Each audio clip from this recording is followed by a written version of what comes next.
Assalamualaikum warahmatullahi wabarakatuh. Perkenalkan, nama saya Husnul Ramdhani Renata, NPM 21530530029 dari Prodi PGSD Fakultas Keguruan dan Ilmu Pendidikan Universitas Lampung, angkatan 2021. Di sini saya akan menjelaskan tentang salam, sifat, dan tingkatan dalam pramuka. Yang pertama, saya akan menjelaskan tentang salam pramuka. Salam pramuka adalah salam yang digunakan oleh anggota pramuka sebagai penghargaan yang diberikan kepada anggota pramuka lainnya. Biasanya, salam pramuka diberikan dengan cara memberikan hormat terlebih dahulu sambil meneriakkan kata salam pramuka. Kemudian, seseorang yang menerima salam menjawabnya dengan salam.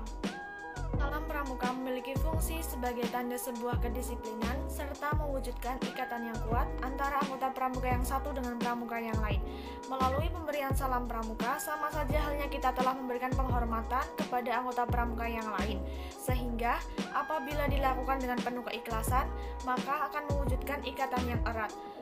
Maka dari itu, sebagai anggota pramuka, hendaklah kita saling menghargai antara anggota pramuka yang satu dengan pramuka yang lain. Selanjutnya, macam-macam salam pramuka. Salam pramuka memiliki 3 macam. Yang pertama salam biasa, yang kedua salam hormat, dan yang ketiga salam janji. Yang pertama adalah salam biasa. Salam biasa adalah salam yang diberikan kepada sesama anggota pramuka. Siapapun yang melihat anggota pramuka terlebih dahulu, maka hendaknya mengucapkan salam terlebih dahulu tanpa diberi aba-aba dari siapapun. Salam biasa diberikan baik ketika kita sedang berdiri, duduk, naik sepeda, atau dalam kendaraan. Jadi, salam biasa tidak harus dilakukan pada saat kita berdiri. Yang kedua, salam hormat. Salam hormat adalah salam yang diberikan kepada seseorang atau sesuatu yang kedudukannya lebih tinggi daripada kita.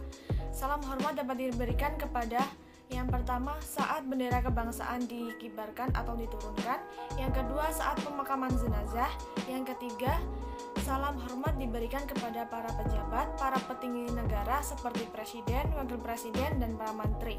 Yang ketiga, salam janji. Salam janji digunakan ketika ada seseorang anggota pramuka yang sedang dilantik.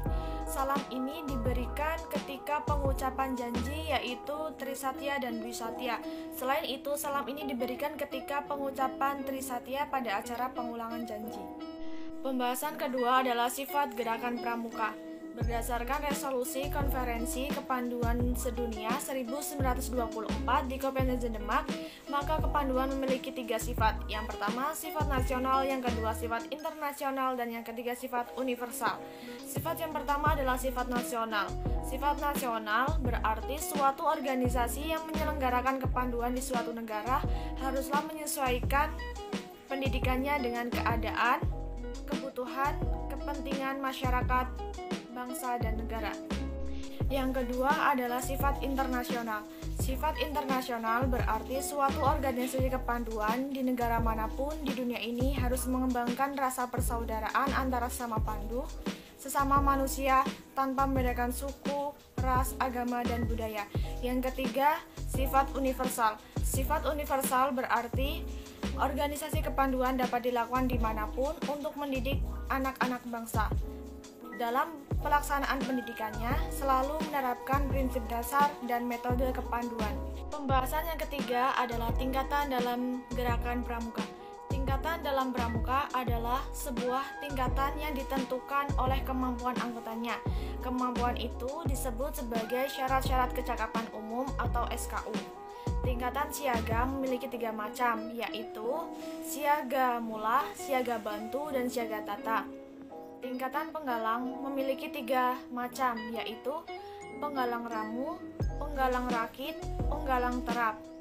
Tingkatan penegak memiliki 2 macam, yaitu penegak bantara dan penegak laksana. Untuk pandega hanya memiliki 1 tingkatan. Di dalam pramuka ada sebuah tingkatan khusus, yaitu tingkatan pramuka Garuda. Tingkatan pramuka Garuda adalah tingkatan tertinggi setiap kelompok umur dalam kepramukaan. Kelompok umur dalam pramuka dibagi menjadi 4. Yang pertama, kelompok umur 7-10 tahun disebut sebagai pramuka siaga. Kelompok umur 10-15 tahun disebut kelompok pramuka penggalang. Kelompok umur 16-20 tahun disebut kelompok penegak. Kelompok 21-25 tahun disebut sebagai pramuka pandega. Ada juga kelompok khusus, yaitu kelompok yang ditunjukkan untuk seseorang yang memiliki kedudukan di pramuka.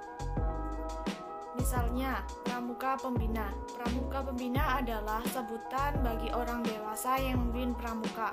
Kemudian pramuka andalan. Pramuka andalan adalah pramuka yang mengambil bagian dalam keanggotaan kuartir pramuka. Dan contoh lainnya adalah pelatih, pamongsaka, pemimpin majelis, staf kuartir. Sekian materi yang bisa saya sampaikan. Saya akhiri. Wassalamualaikum warahmatullahi wabarakatuh.